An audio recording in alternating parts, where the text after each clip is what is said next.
This is a short testimony for adults.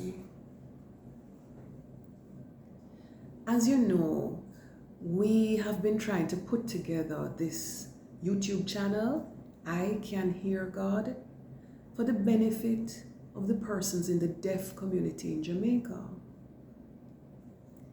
We started recording on the 29th of May 2024. And I believe that we've done well. It took over a year to actually get started, but once we did, we've moved ahead very, very quickly. It took a year because I couldn't find a translator. And then one day, by chance, in a meeting for my office, I met Donette, the lady whom you've been seeing here all this time. And once Donette came on board, we worked together. We tried to find other people to come with us. For example, we tried to find a male translator. And in every turn, we were told, no, people can't help us. People aren't of the same religious persuasion as we are.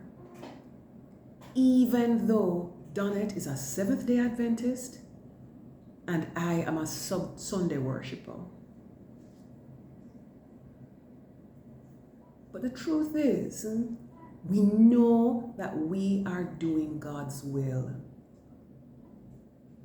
It's a funny thing that both of us volunteered to work with the people who are doing the Jamaican Sign Language Bible Project. And both of us were turned down.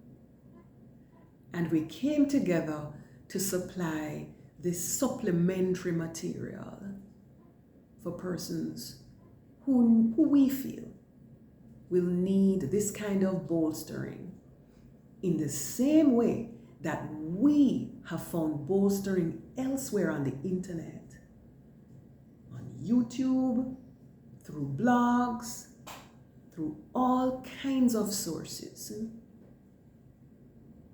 So what exactly is the testimony that I'm giving here?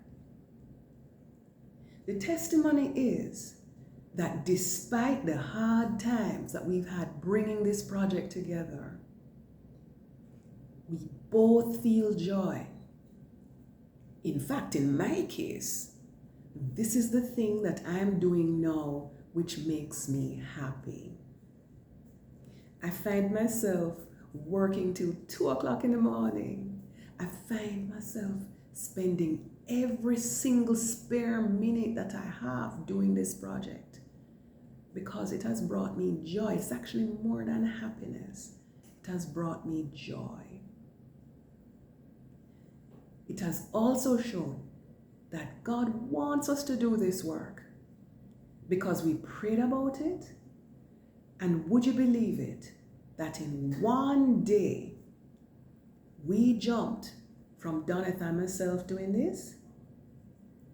We got 4 more ladies to volunteer, and we found one young man who is willing to help us. So we jumped from 1 translator to 6 translators in a very short time, and we have 2 readers, myself and my friend Ken. So, when you think that you're doing God's will, don't despair, even if in the early days things seem a little rough. Who knows? That might be God just sitting and watching to see if you are truly committed to what He has asked you to do. If it is what He wants you to do, He will provide the resources that you need in order to do your job. So trust God always.